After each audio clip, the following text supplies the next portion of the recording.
So this is going to be my attempt at making a video series about this bike. This is the Templar X model, not the M. I was just, for the longest time, I was looking at used dirt bikes, and I just couldn't buy something that I didn't know what somebody else had beat the crap out of or whatnot, so I figured I'd take the risk and buy a overseas cheaper version that I see a lot of good reviews on, honestly. So I have not even taken it out of the metal crate fucking thing this thing is here. It was quite a bitch to drag into the shop. I did use my four-wheeler to drag it most of the way, and then I by hand dragged it this way into this little area. So let's take the time and unbolt this thing. Actually, let's first go over anything that I see, because I see a lot of videos where like they talk about shipping damage and oh, this thing got dropped, this and that, and it probably did, but I'm guessing it's really not that big of a deal that it got dropped, because everybody seems to have this drop. Either way, I guess before I speak too much, before I go in there and actually figure that out, I can't really see underneath the plastic yet. So this is zip tied. I had taken that off already to drag it in here. I just didn't want to break it. And then this box is also zip tied nicely up there. I just had taken it off already. So let's get this thing unboxed. Woo! A lot of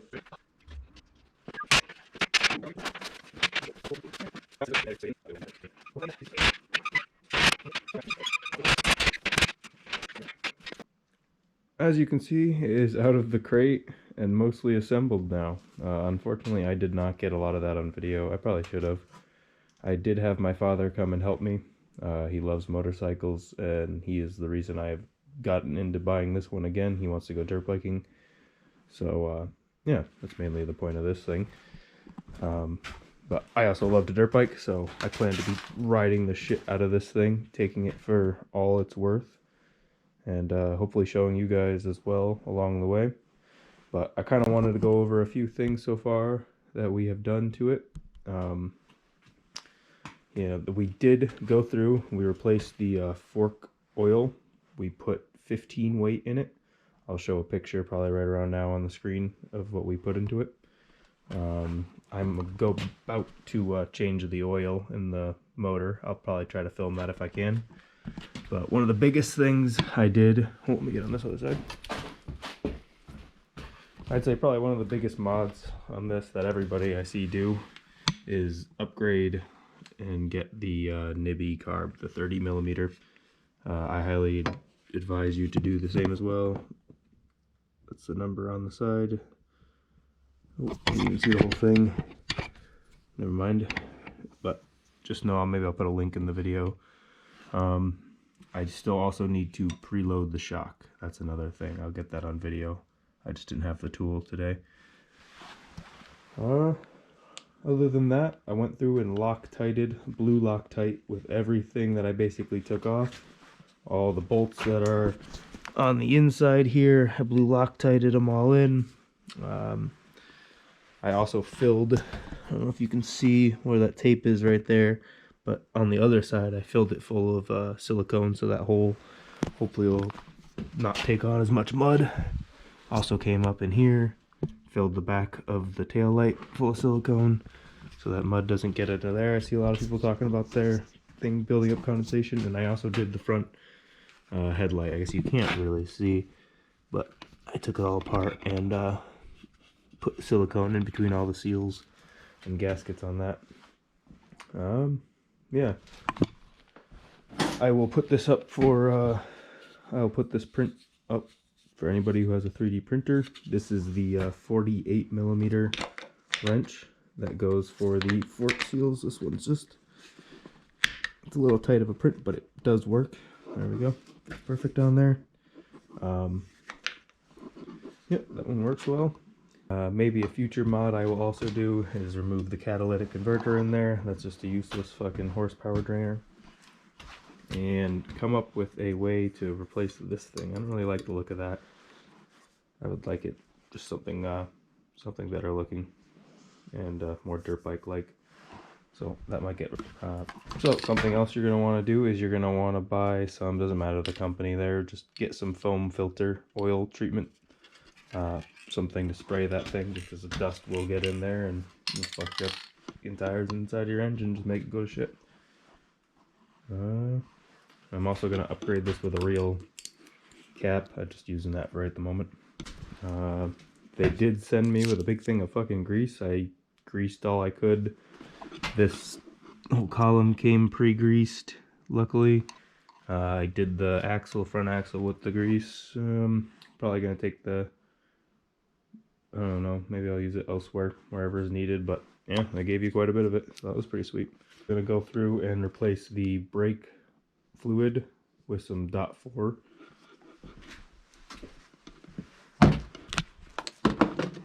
I bought, this is going to be the engine oil that I used to replace what's in it. And this is the fork oil that I used.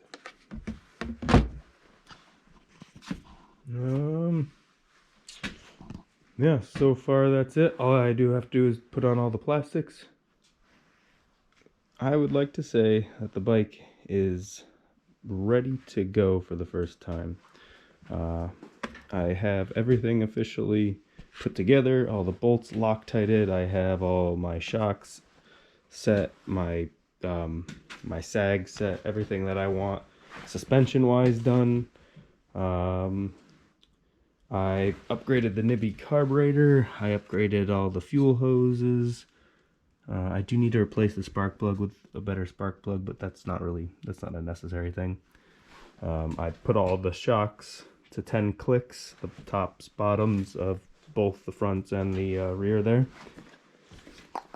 What else other than replacing all the gas tube? Oh, I did the oil change. And I am ready to go for the first ride. Oh, and I also installed some guards just in case, just because they're definitely handy, and I plan to drop this bike quite a bit. Yeah. So that's basically everything I'm gonna get ready before I go on the first ride. Oh, I also did the I got the chain set to the proper width or tightness there. Let's talk about this Nibby carburetor really quickly. The air screw mixture is in the front over here, down there, and then the fuel or the throttle mixture or the throttle screws right here.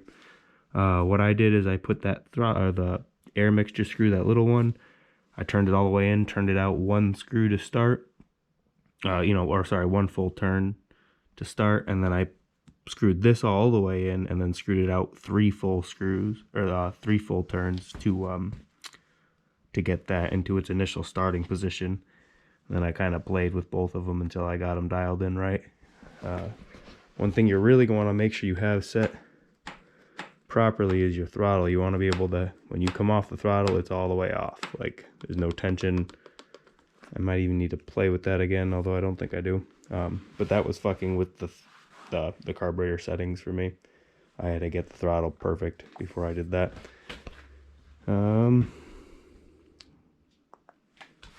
Oh, I'd say careful on a lot of the screws. The screws on the muffler, the one that screws it into it's kind of easy to strip out. The nut in the back. And then the screws on the bottom of the oil pan, they're like tack welded, the nuts on the back side of them, and I ended up stripping one of them out. So I'll replace that, but I do also plan on upgrading the skid plate in the future, so that's probably gonna need to get changed altogether anyways.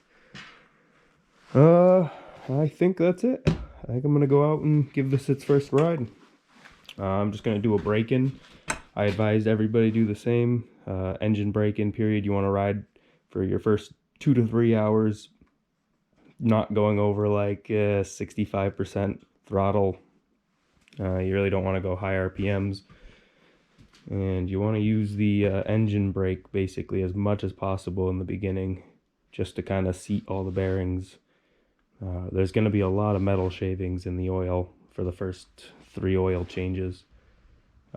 Online they were saying like after the first 3 hours change it, Then the next one was like after the next 5 hours, change it. And then the next one was like 20 to 30 hours, change it. And then 20 to 30 hours for the rest of its life.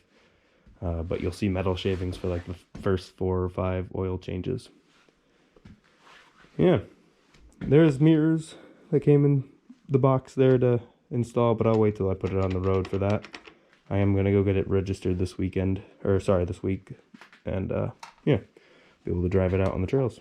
So I'll catch up with you then, but first I'm going to go for a little ride around the yard and just kind of feel for her, see how she's doing, see how the engine is. I'm going to fill up the tires with a little bit of proper air pressure. So I'm going to do that.